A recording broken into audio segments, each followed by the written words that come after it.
enchaîne avec un mouvement à moi, un mouvement de haka ou autre chose. Nathalie Delcroix est une fan de Jacques Brel.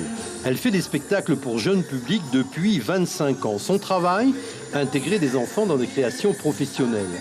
Le 40e anniversaire de la disparition de l'artiste est une belle occasion pour créer Aïvaoua, un nouveau projet. J'ai proposé quelque chose de conceptuel. Les enfants vont tourner continuellement autour de Jojo, ce qui fait qu'ils auront un rapport individuel avec le spectateur.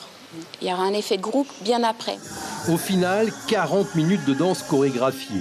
Une œuvre conceptuelle de 22 ateliers animés dans l'espace, mais autour de Jojo, l'avion de Jacques Brel.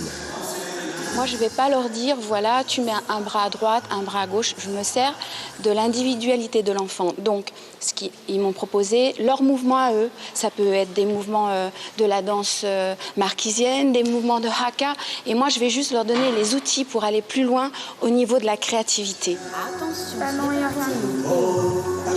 L'amplitude des mouvements, qu'elles soient petites, moyennes ou grandes, les enfants l'ont bien assimilée, sauf qu'ils ne connaissent pas grand-chose du grand Jacques. C'est un chanteur très connu et qui est mort depuis longtemps. C'est un chanteur. C'est un homme qui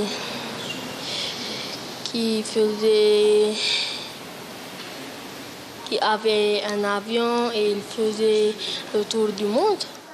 Ce parcours d'éducation artistique et culturelle a été proposé par la Direction générale de l'éducation et des enseignements. Une belle expérience qui laisse aux élèves une large place à l'improvisation et à l'individualité. Pour les enfants, ces répétitions, cette rencontre avec l'artiste et avec Jacques Brel vont développer chez eux des compétences multiples. D'abord la danse, le choc des cultures.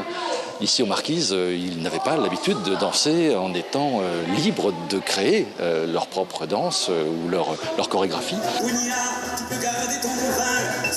Jacques Brel aurait eu le sourire aux lèvres, mais il se pourrait que sur la terre des hommes, ce mélange de cultures ne fasse pas l'unanimité.